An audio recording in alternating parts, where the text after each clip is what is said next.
Eu sou Gabriel Amaral, sou jornalista por formação, sou tricolor de coração e esse daqui é o canal Raiz Tricolor. Não se esquece de deixar o like aqui embaixo, de se inscrever aqui no canal se você gostar e se você não conhecia aqui o canal, principalmente a inscrição.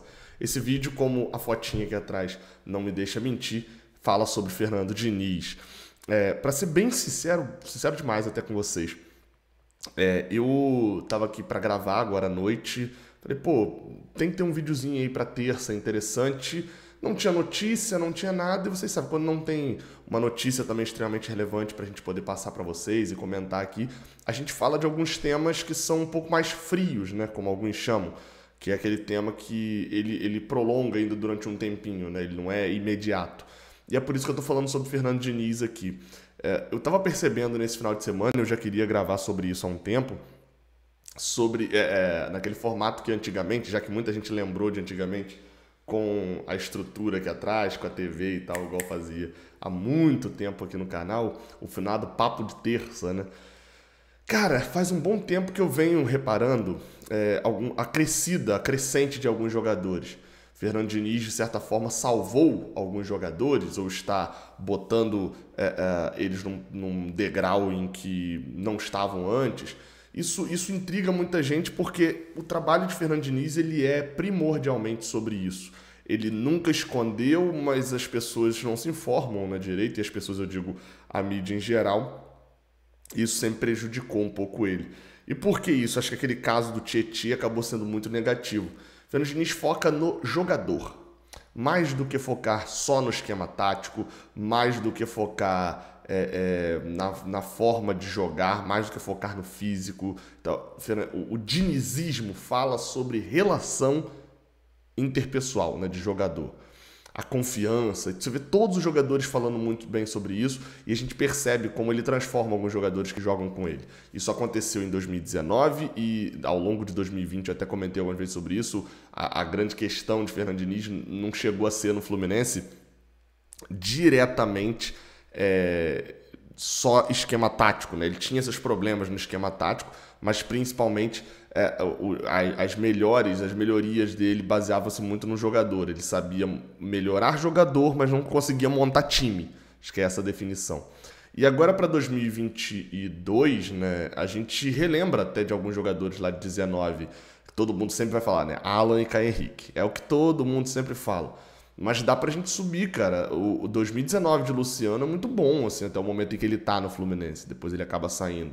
Você parar pra pensar que o Gilberto também tem um ano muito bom em 2019, assim. Ele cresce mais ali até no início de 2020, que é o motivo da venda, mas o 19 dele acaba tendo também um destaque. Você vai parar pra pensar no Ganso. O Ganso chegou da Europa com muita desconfiança e com o Diniz rendeu muito bem.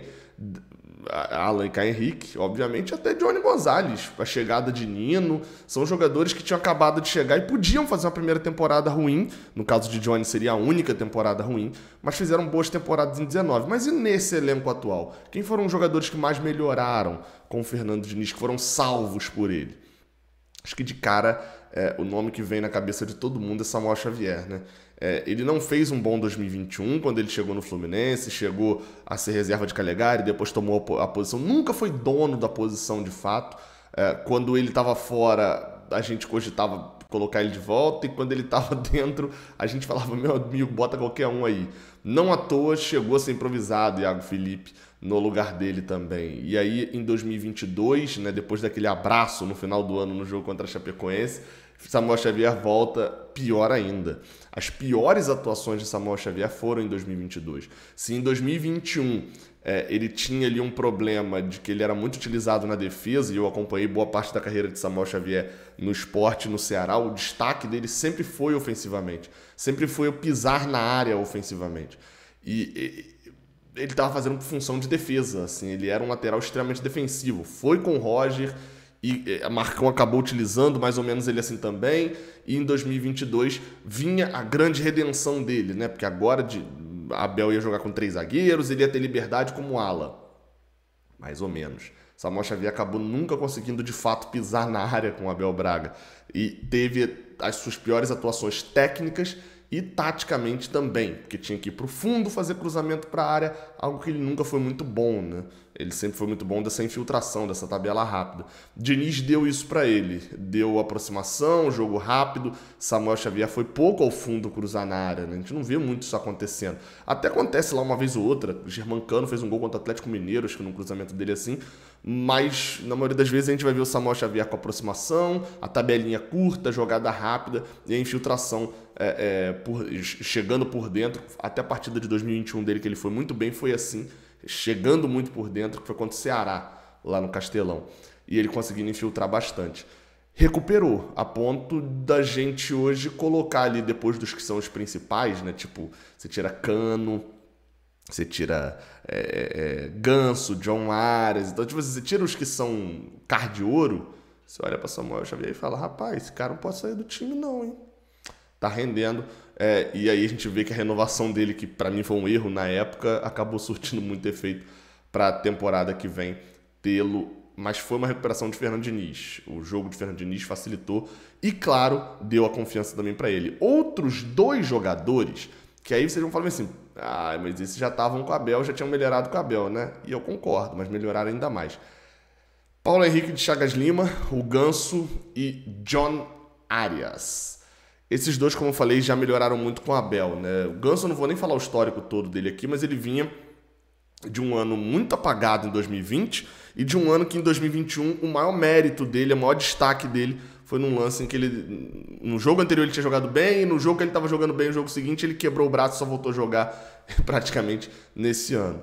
E John Arias tinha chegado no meio do ano, não tinha conseguido se adaptar até então, fazia uma partida boa, mas somava depois 2, 3 jogos em que ele não conseguia render entrando, e teve o caso da perda da avó, demorou muito a se acostumar. Vem 2022, os 2 começam muito bem com o Abel Braga. John Arias é reserva, mas acaba conquistando a sua posição de titular, surpreendendo todo mundo. E Ganso, que nem reserva era, né? Às vezes chegou até a ficar fora de relação de jogo, vai conquistando aos poucos e na final do Carioca vira titular para não perder mais a titularidade.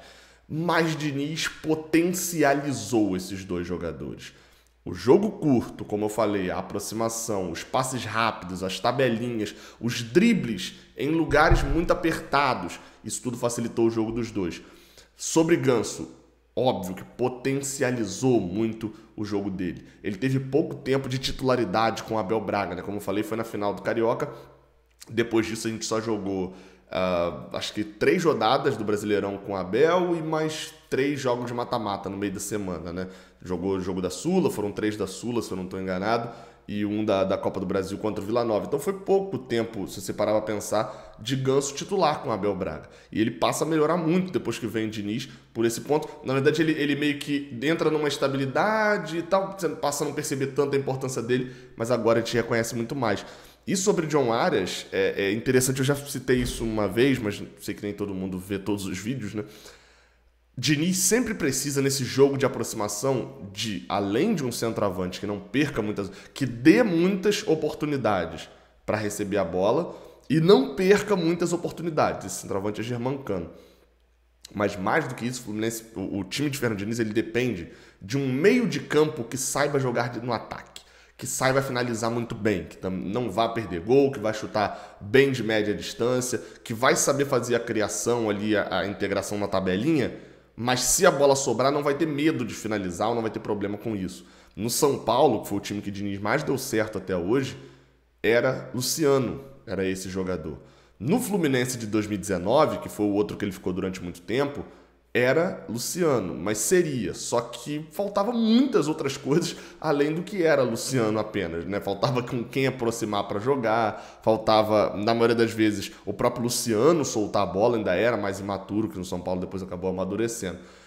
Além desse destaque ali do Luciano, no São Paulo você também tinha um destaque de Brenner, né? Então você pode botar até Brenner jogando como centroavante, talvez mais como o Cano joga hoje, enfim. Mas o fato era, John Arias faz essa função, esse cara que aproxima, e aí esse não dá para dizer que Diniz salvou Ganso e Arias. Acho que esses 2 foram salvos por Abel, mas foram 2 jogadores que foram potencializados com o Fernando Diniz. E aí a gente fala de um outro, meu amigo, que foi muito potencializado. Esse muito. Germancano. Você fala, pô, sério, Gabriel? Pô, Cano tava voando já com Abel, pô. Então, tava. Tava, né? 3 gols na final do Campeonato Carioca. Não só isso, os gols também, 4 gols na reta final, né? Porque teve aquele contra o Botafogo e tal. Cano tem 30 gols na temporada. São 50 jogos, 30 gols. Na era Diniz, são 23 jogos, ou seja, um pouco menos da metade. E 18 gols. 18 gols em 23 jogos. Essa é a média de Germancano com o Fernando Diniz. Antes de Diniz, contando Abel e um jogo de Marcão, 12 gols em 27 jogos. Isso contando o Campeonato Carioca, que é sempre aquele momento em que você dá aquela turbinada nos números, né? Você mete 10 gols em 10 jogos e fica tudo uma maravilha. Não, a média de Germancano ela é mais alta justamente nos jogos mais complicados. As fases mais agudas da Copa do Brasil foram com o Diniz, né?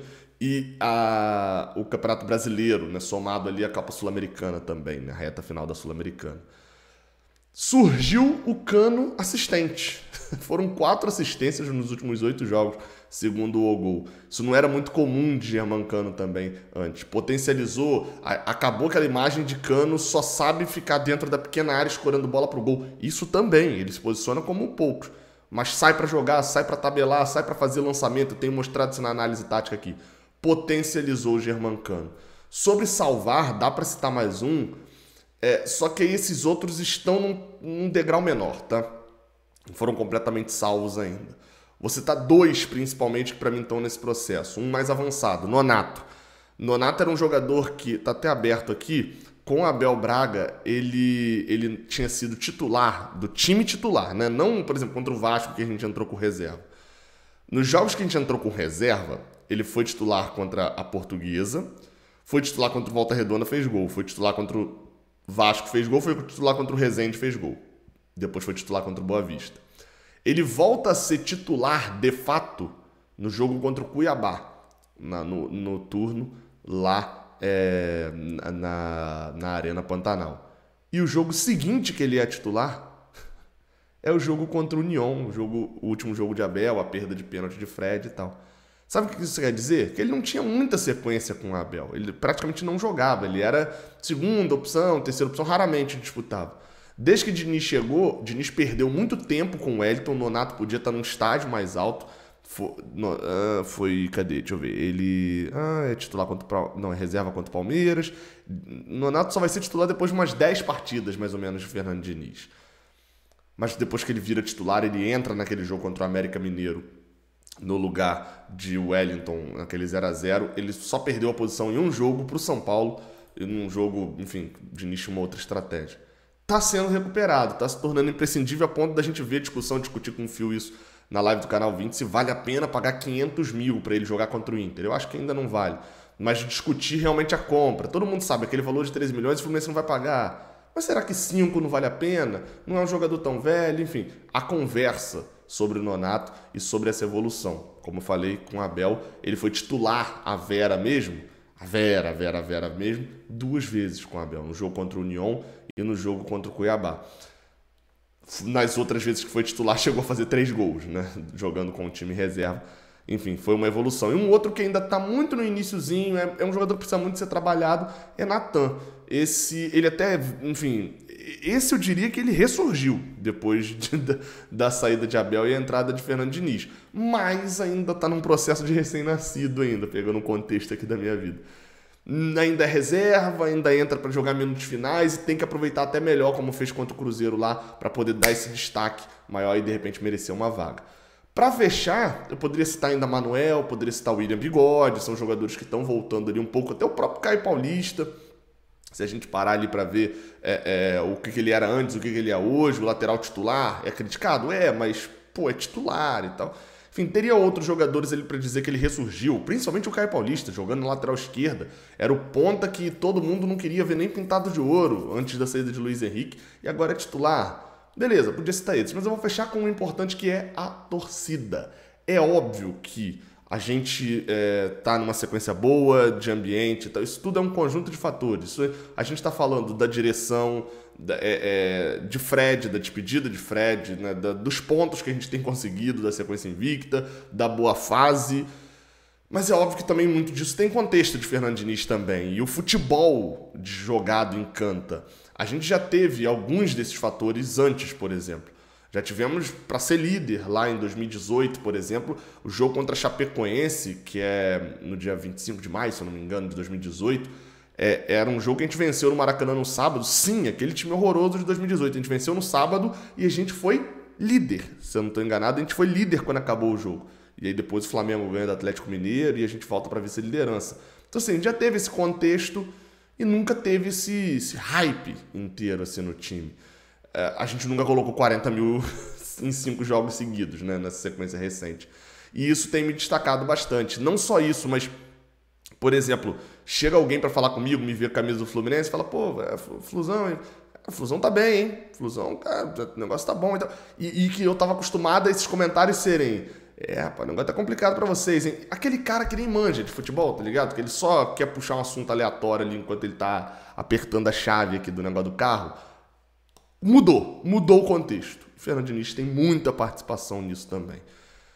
Teve alguém que eu não citei, além desses? Acho difícil também, né? Mas pode ser que tenha. Pode ser que você considere que Felipe Melo cresceu com o Diniz.